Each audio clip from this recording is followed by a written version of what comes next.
Ladies and gentle gamers, welcome back to To Be Determined. In today's video, we're going to go over the brand new changes that are on the Hypixel SkyBlock Alpha.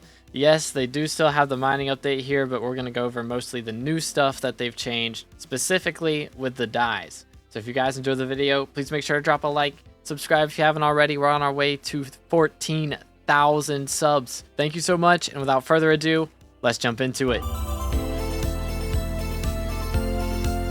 So if we head over to Vincent, he's changed the rates on a lot of different dyes. Most of them are a lot more common. First of which is the Periwinkle dye. It now drops more commonly depending on the level of the runic mob that you kill. So if you get a runic ink, you have a 1 in 100,000 chance, I guess, to get one of the new Periwinkle dyes, but it's not like guaranteed as always. It's just more common if you're killing a higher level mob. The Midnight dye now drops more commonly depending on the type of scary creature that you kill. So werewolves, nightmares, and scarecrows are now more likely to drop it, as well as headless horsemen, headless zombies, phantom fishers, and grim reapers. And if you're wondering, those headless zombies are the little minions that the headless horseman spawns, so you have a pretty decent chance of getting one when you're killing headless horsemen compared to spooky fishing. So if you're going to go for this one, that's definitely the best way to go. They also adjusted the iceberg dye, so it now drops only from winter sea creatures and not from just fishing in Jerry's workshop. And depending on the rarity of the sea creature is your higher chance of catching the dye. Now, the only dye that did get nerfed by this update is the aquamarine dye.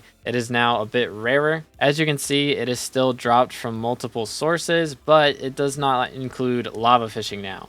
And it is only dropped from killing sea creatures instead of just a chance from fishing, period. And it does not have a chance to drop from the midnight dye mobs or the iceberg mobs. It's just the traditional fishing mobs from water, so lava fishing is no longer included. So even though the rates look nicer, they are actually worse because you get them from so few sources now. The pelt dye is now much more common. It used to be a 1 in a million drop from the lowest level, and now it's a 1 in 250,000 from the lowest level. And at the highest level, elusive animals, it was a 1 in 250 drop as well, and now it's a 1 in 10,000. So the higher level the mob, the much more likely you are to catch the dye now. The frostbitten dye drop rates also got changed, so it's much more common from both types of corpses. It was 1 in 250k from Umber and Tungsten, and it was 1 in 50k from Vanguard, so now it's much better. Another super rare dye that got changed is the Celadon dye. It was a 1 in 20k drop rate from Vactay, and now it's 1 in 10k,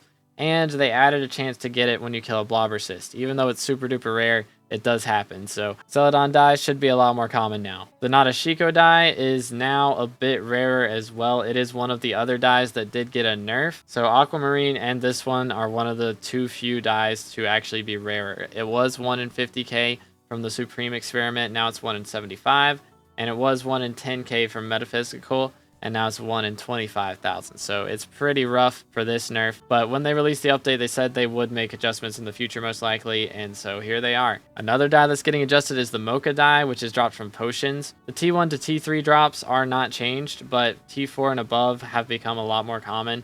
It was 1.5 mil from T4, now it's 1 mil.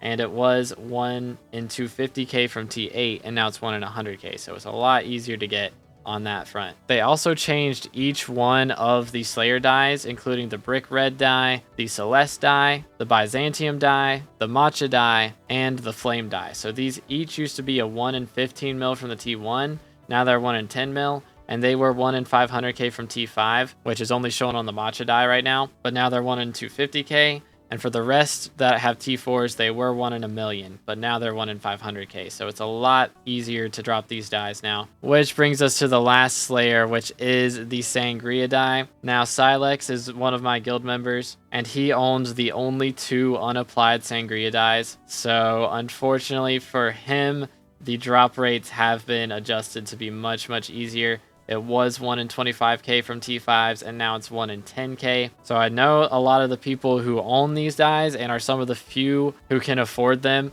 are now kind of sad because they invested in these, and now a lot of them are a lot more common than they once were. So it is kind of an L for them, but it's going to be better in the future because more of these dyes will exist. So it kind of sucks for the collectors that were able to afford them, but now a lot more collectors will be able to afford them in the future. But another dye that got changed is the Tentacle dye. It is way more common now. It used to drop at a 1 in 250k rate from the basic Kuudra, and now it's 1 in 100k. and it used to drop at a 1 in 50k rate from Infernal, and now it's 1 in 20k. As you can see, it is adjusted here on the alpha because Vincent is boosting this die this year, but the base rates you can see are crossed out. The Cyclamen die got a small drop rate change. The only mob changed here was they moved the Cinder Bats to the higher level now, so they were a 1 in 2.5 mil drop rate, and now it's a 1 in 250k drop rate from Cinder Bats.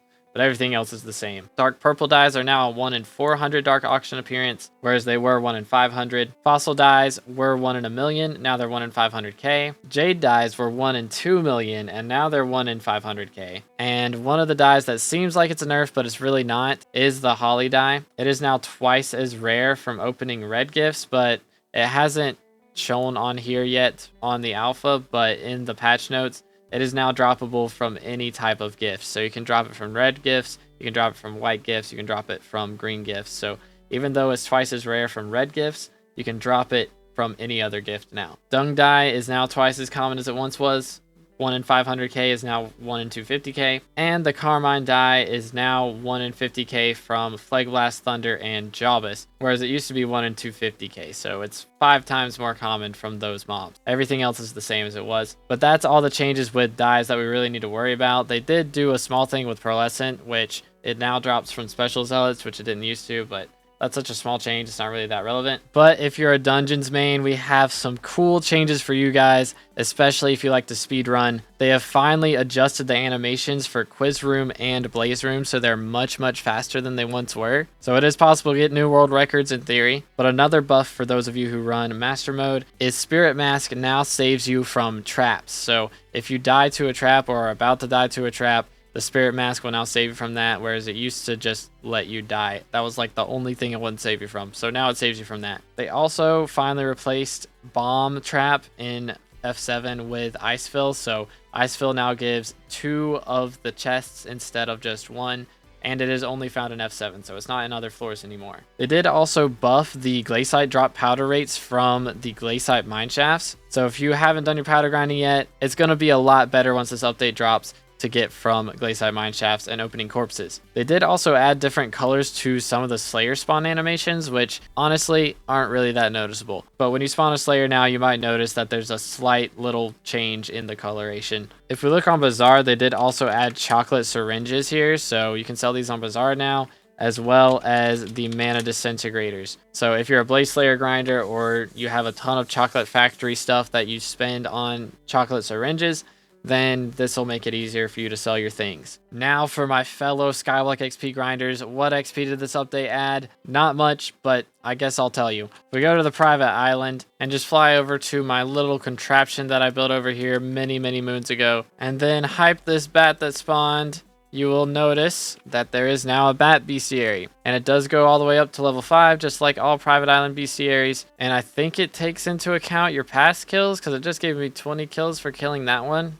Either that or it's bugged. But they also added a boss Quillion bestiary, which maxes out at 100 kills at level 15. So this is a total of like 20 XP that you can get from this. So the max bestiary milestone is now 341 instead of 339. But let me know what you guys think about these changes in the comments down below. I know there have been a ton of changes to the mining update since they first dropped it on alpha. I'm trying to wait to cover that until it comes out on the main server. But all in all, as always, the Dungeons players win, except for when they patch Pro. We don't talk about that. I think they're probably trying to make up for that with this update, to be honest. But anyways, hope y'all enjoyed. If you did, drop a like, subscribe, and I'll catch you in the next one. Have an amazing rest of your day, and God bless.